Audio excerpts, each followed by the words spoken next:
नमस्ते दोस्तों, स्वागत है आप सभी का हमारे YouTube चैनल में। आज इस वीडियो में हम हिंदी लोक भारती विषय की कृति पत्रिका कैसे लिखें, खासकर इसमें विभाग 1 गद्य जो कुल 20 अंकों के लिए है। इन 20 अंकों में 8-8 अंकों के 2 पठित गद्यांश और उन पर आधारित कृतियाँ हमें छुड़ानी है और 4 अंक का एक अपठित गद्यांश हमें दिया जाएगा, वह कृतियाँ भी हमें छुड़ानी है।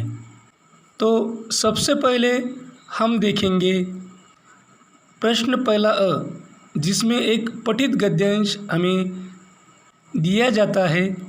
यह पठित गद्यांश और उस पर आधारित जो कृतियाँ दी गई है वह कैसे छुड़ाए और 8 अंक कैसे प्राप्त करें, इस विषय में हम इस वीडियो में चर्चा करेंगे। प्रश्न पहला अ, निम्नलिखित पठित गद्यांश पढ़कर दी गई सूचनाओं के अनुसार कृतियाँ कीजिए। कुल 8 अंकों के लिए यह प्रश्न है। पठित गद्यांश जिसका मतलब होता है ऐसा गद्यांश जो आपके किताब से, हिंदी लोक भारती कक्षा 10वीं की किताब से लिया जाता है। बच्चे खेलने लगे, एक कुर्सी पर चढ़ा तो दूसरा मेज़ पर। सोनाबाई की छोटी लड़की दवा की शीशी लेकर कथकली डांस करने लगी। रप रप की आवाज़ ने मेरा ध्यान बटाया। क्या देखता हूँ कि सोनाबाई का एक लड़का मेरी टांग के साथ लटक रही रेती की थैली पर बॉक्सिंग की प्रैक्टिस कर रहा है। मैं इसके पहले कि उसे मना करता, सोनाबाई की लड़की ने दवा की शीशी पटक दी। सोनाबाई ने एक पल लड़की को घूरा, फिर हंसते हुए बोली, भैया पेड़े खिलाओ, दवा गिरना शुभ होता है। दवा गई, समझो बीमारी गई। इसके 2 घंटों बाद सोनाबाई गई, यह कर कर कि फिर आऊँगी। मैं भीतर तक काँप गया। कुछ लोग तो औपचारिकता निभाने की हद कर देते हैं, विशेषकर वे रिश्तेदार जो दूसरे गांव से मिलने आते हैं। ऐसे में एक दिन एक टैक्सी कमरे के सामने आकर रुकी। उसमें से निकलकर एक आदमी आते ही मेरी छाती पर सिर रखकर औंधा पड़ रोने लगा और कहने लगा, हाय तुम्हें क्या हो गया? कार वालों का सत्यानाश हो। मैंने दिल में कहा कि मुझे जो हुआ सो हुआ, पर तू क्यों रोता है? तुझे क्या हुआ? वह थोड़ी देर मेरी छाती में मुंह गड़ाए रोता रहा, फिर रोना कुछ कम हुआ। उसने मेरी छाती से गर्दन हटाई और जब मुझसे आँख मिलाई तो एकदम चुप हो गया।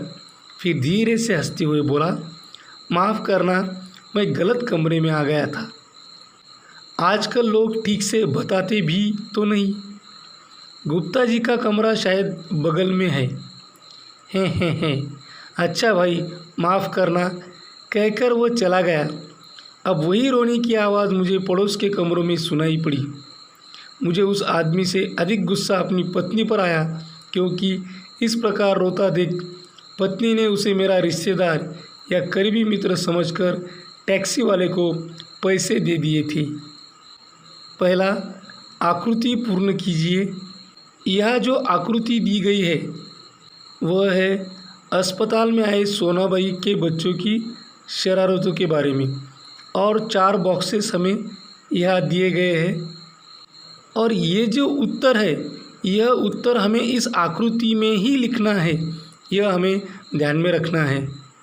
अगर हमें अच्छे अंक प्राप्त करने हैं तो हमें यह उत्तर इस आकृति में ही लिखना है। दूसरी कृति कारण लिखिए, जो 2 अंकों के लिए है। पहला, लेखक को अधिक गुस्सा अपनी पत्नी पर आया। इसका कारण है आगंतुक को रोते देखकर लेखक की पत्नी ने उसे कोई रिश्तेदार या करीबी मित्र समझकर टैक्सी वाले को किराए के पैसे दे दिए थे। दूसरा, आगंतुक ने जब लेखक से आंख मिलाई तो एकदम चुप हो गया। इसका कारण है आगंतुक किसी अन्य मरीज से मिलने आया था। तीसरी कृति, पहला, गद्यांश में प्रयुक्त अंग्रेजी शब्द ढूंढकर लिखिए। या कौन कौन से अंग्रेजी शब्द हैं, और वे है टेबल, डांस, टैक्सी, प्रैक्टिस।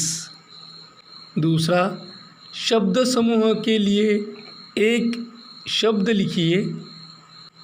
पहला है वह स्थान जहाँ अनेक प्रकार के पशु पक्षी रखे जाते हैं और उसे कहते हैं चिड़ियाघर। दूसरा है जहाँ मुफ्त में भोजन मिलता है, ऐसी जगह है लंगर, या जिसे हम भंडारा कहते हैं। चौथी कृति है शकुन अपशकुन के बारे में अपने विचार लिखिए। 2 अंकों के लिए यह प्रश्न है। शकुन अपशकुन समाज में प्रचलित एक अवधारणा है। इसमें यह माना जाता है कि कुछ विशेष प्रकार की परिघटनाएं हमारे भविष्य का संकेत देती है। अनुकूल भविष्यवाणी करने वाले संकेतों को शुभ शकुन और प्रतिकूल भविष्यवाणी करने वाले संकेतों को अपशकुन कहा जाता है। हमारे देश में ही नहीं अपितु संसार भर में लोग शकुन अपशकुन पर विश्वास करते हैं। भारतीय संस्कृति में शकुन अपशकुन का वर्णन वेदों, पुराणों और धार्मिक ग्रंथों में भी मिलता है। काली बिल्ली द्वारा रास्ता काट जाना, किसी कार्य को आरंभ करते समय किसी का छींक देना, घर से बाहर जाते हुए व्यक्ति को किसी के द्वारा टोका जाना आदि समाज में बहुप्रचलित अपशकुन हैं। इन अपशकुनों को मानने वालों की संख्या कम नहीं है। इन अपशकुनों के चक्कर में आकर कभी कभी लोगों की हानि भी उठानी पड़ती है, फिर भी वे इन्हें मानने से नहीं चूकते। ये मान्यताएं मनुष्य को कमज़ोर बनाती है। वैज्ञानिक दृष्टि से इन शकुन अपशकुनों को अंधविश्वास ही माना जाता है। ऐसे ही दूसरा पठित गद्यांश पढ़कर हमें दी गई सूचनाओं के अनुसार कृतियाँ करनी है, उसे भी 8 अंक है।